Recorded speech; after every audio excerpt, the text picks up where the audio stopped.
ریاست وزارت کارهای داخلی دوشنبه روز 28 مای رسما اعلان جستجوی دلاور گلوف پسر شیرعلی گل وزیر سابق صنعت و انرژتیکا و قدوی پرزیدنت را نشر کرد.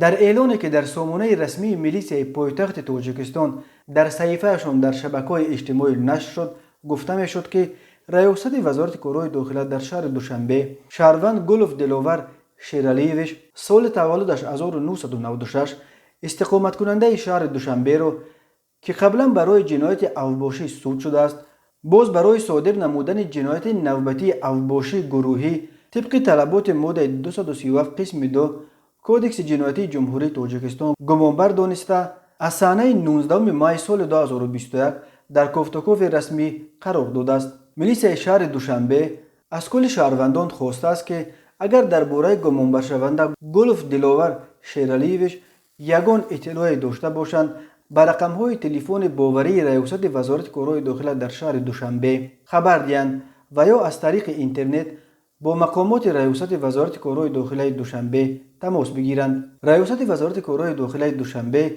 ضمانت داده است که معلومات درباره شهروندانی که برای دستگیر نمودن نفری در جستجو قرار داشته مساعدت میکنند مخفی نگاه داشته می شود.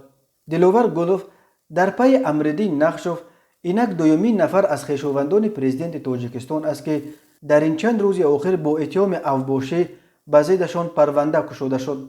نقشوف که بعد یک زنوزنی خونین روز 16 مای در دنغره تحت جستجو قرار داشت، روز 27 مای خود را به مقامات میلیسیای آن ناحیه تسلیم کرده است. در آن زنوزنی بر اثر تجارت شیره کمال 10 نفر از جمله 4 شهروند افغانستان جراحت برداشته، رهبر شرکت مینوفارم سیاد غیاسوف با 4 ضرب کار در بیمارستان قریه بالا بستری کرده شده است.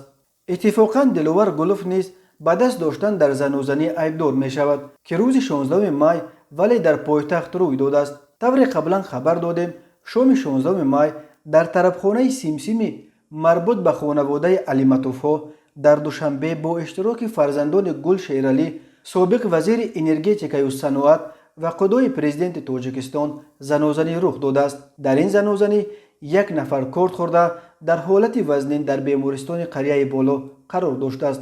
بنا به اطلاع رادیوی آزادی فرزندان شیرعلی گل از جای حادثه فرار کردند ولی علیشیر گلوف را الکی صبح 17 مای در حدود ولایت سوخت دستگیر کردند.